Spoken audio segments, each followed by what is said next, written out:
ఈ వీడియోలో మనం ఐసిఐసిఐ బ్యాంక్ క్రెడిట్ కార్డు ఏ విధంగా అప్లై చేసుకోవాలి, అది కూడా మీకు ఎలిజిబిలిటీ ఉంటేనే ఐసిఐసిఐ బ్యాంక్ అకౌంట్ మీకు ఉండి మొబైల్ అప్లికేషన్ మీ దగ్గర ఉంటే, ఒకవేళ మీ యొక్క సిబిల్ స్కోర్ బట్టి, మీ యొక్క అకౌంట్ మేనేజింగ్ బట్టి మీకు ఏమైనా ఐసిఐసిఐ బ్యాంక్ క్రెడిట్ కార్డు, అది కూడా రూపే కార్డు అనమాట. రూపే కార్డు ఏంటి ప్లస్ పాయింట్ అంటే, మనము ఈ కార్డు ఉంటే ఫోన్పేలో కూడా మనము బిల్ పేమెంట్ అనేది చేయొచ్చు. ఉదాహరణకి మీరు ఫోన్పే కానీ, జీపే కానీ, లేకపోతే పేటిఎం కానీ చూస్తే ఇక్కడ మీకు రూపే కార్డ్ అని యూపీఐ అని చెప్పి ఉంటుంది. అంటే యూపీఐలో ఏంటి, మనం బేసిక్గా ఫోన్పే, జీపేలో అకౌంట్ నుంచి డబ్బులు, మన అకౌంట్లో డబ్బులు ఉంటే మనము స్కాన్ చేసి పేమెంట్ చేయొచ్చు. బట్ రూపే కంపెనీ కార్డు ఎవరి దగ్గరైనా ఉంటే క్రెడిట్ కార్డు, వాళ్ళు కూడా ఇక్కడ లింక్ చేసుకొని యూపీఐ పేమెంట్స్ చేయగలరు అనమాట. So master card, visa card కంటే క్రెడిట్ కార్డు తీసుకుంటే మరి రూపే కార్డు బెస్ట్. సో ఆ రూపే కార్డు ఏ విధంగా అప్లై చేసుకోవాలో ఇప్పుడు ఒకసారి మనం తెలుసుకునే ప్రయత్నం చేద్దాం. ముందుగా మీరు ఐసిఐసిఐ బ్యాంక్ మొబైల్ అప్లికేషన్ ఉంటుంది కదా, దాన్ని ఓపెన్ చేసుకోండి. ఓపెన్ చేయగానే మీకు ఎంపిన్ కానీ లేకపోతే మీ యొక్క ఫింగర్ ప్రింట్ కానీ అడుగుతుంది వెరిఫికేషన్కి. సో మీరు అది లాగిన్ చేయండి. ఐసిఐసిఐ బ్యాంక్ అకౌంట్ ఉండే వాళ్ళకి మ్యాక్సిమం ఈ యాప్ ఉపయోగిస్తూ ఉంటారు. దాంట్లో మీకు ఇక్కడ హోమ్ పేజ్ ఓపెన్ చేయగానే ఇక్కడ మీకు చూడండి సెంటర్లో ఉంటుంది కార్డ్స్, ఫోరెక్స్, పే లెటర్, దానిపైన ట్యాప్ చేయండి. ఇక్కడ మీరు ట్యాప్ చేయగానే మీకు ఇంతకుముందు ఏదైనా ఐసిఐసిఐ బ్యాంక్ కార్డ్స్ ఉంటే ఇక్కడ మీకు చూపిస్తూ ఉంటుంది కార్డ్స్ అవి.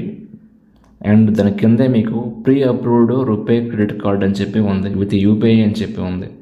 ఇప్పుడు నేను ఏం చేయాలి, గెట్ కార్డ్ నౌ అని పైన ట్యాప్ చేయాలి. సో ఇక్కడ మనకి రూపే కార్డ్ చూపిస్తూ ఉంది. అండ్ ఎటువంటి జాయినింగ్ ఫీ కానీ, యాన్యువల్ ఫీ కానీ లేదు. జనరల్గా 500 ఉంటుంది, బట్ మీకు ఆఫర్ ఉంటే అది ఫ్రీ అనమాట. అండ్ మీకు ఈ కార్డుతో వచ్చే ఆఫర్స్ ఏంటి అంటే, ఇయర్లో 4 times మీకు ఎయిర్పోర్ట్ లాంజ్ యాక్సెస్ మీకు ఉంటుంది. కాకపోతే 4 monthsకి 1 time ఉపయోగించగలరు. అండ్ రైల్వే స్టేషన్లో కూడా మీరు ఇయర్కి 4 times అండ్ క్వార్టర్కి 1 time మీరు లాంజ్ యాక్సెస్ ఉపయోగించగలరు. అండ్ మూవ్ టికెట్స్ కానీ, లేకపోతే ఐనాక్స్లో కానీ పర్ మంత్కి 2 times మీకు 25% డిస్కౌంట్ అనేది ఇస్తాడు. దాంతోపాటు మీకు ఐసిఐసిఐ ఎక్స్క్లూజివ్ డైనింగ్ ఆఫర్స్ కూడా మీకు ఉంటాయి. అండ్ అప్ టు 10,000 వరకు కూడా రివార్డ్ పాయింట్స్ మీకు ఇయర్లీ అనేది వస్తూ ఉంటాయి. అండ్ ఫ్యూయల్ పైన మీకు 1% అనేది ఆఫర్ ఉంది. అది ఈ కార్డు ఐసిఐసిఐ బ్యాంక్ కోరో కార్డుకి. మీకు ఈ కార్డు వద్దనుకుంటే మీకు సైడ్న ఇంకా వేరే కార్డ్స్ కూడా ఉన్నాయి. హెచ్పిసిఎల్ కార్డ్ అని చెప్పి ఉంది. ఇది joining fee 500 and annual fee 500 ఉంది. దీనికి కూడా బెనిఫిట్స్ ఎక్కువగానే ఉన్నాయి, మీరు చూసుకోవచ్చు. ఇక్కడ ఇయర్లీ మీకు 500 rupees annual fee and joining fee ఉంది. మీరు ఇయర్లీ 150,000 రూపాయలు ఖర్చు పెడితే మీకు ఆ ఫీ అనేది వెనక్కి వేస్తారంట.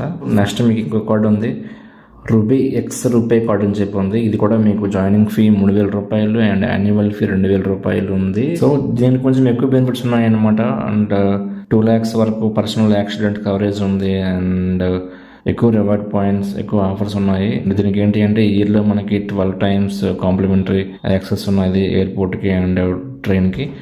సో మీరు చూసుకోండి, ఎక్కువ మీరు ట్రావెల్ చేసే వాళ్ళైతే మీరు ఈ కార్డు తీసుకోండి. లేదు నార్మల్ అయితే మాత్రం మీకు ఈ ఫీజు ఉండే కార్డు కంటే ఈ ఫీజు లేకుండా ఉంది కదా, ఏదైనా ఐసిఐసిఐ బ్యాంక్ కార్డు నాకు కావాలి ఎనీ కాస్ట్ అనుకున్నప్పుడు మీరు తీసుకోవడం మంచిదే. సెలెక్ట్ చేసుకుని ట్యాప్ చేయండి దీని మీద. ఇలా టిక్ మార్క్ వచ్చిన తర్వాత కింద ఇక్కడ మీకు టర్మ్స్ అండ్ కండిషన్స్ ఉంటాయి. సో అది క్లిక్ చేసుకోండి. అండ్ జనరేట్ నౌ అని మీరు క్లిక్ చేస్తే మీకు జనరేట్ అయిపోతుంది అనమాట కార్డు. వెంటనే ఇన్స్టెంట్గా మీకు కార్డు నెంబర్ అవన్నీ ఇచ్చేస్తారు.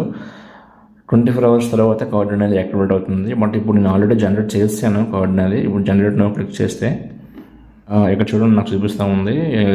అంటే ఈ కార్డు నాకు జనరేట్ అయిపోయింది, మీరు కావాలంటే వేరే కార్డుని అప్లై చేసుకోండి అని చెప్తుంది. బట్ మీకైతే ప్రాసెస్ ఇదే అనమాట.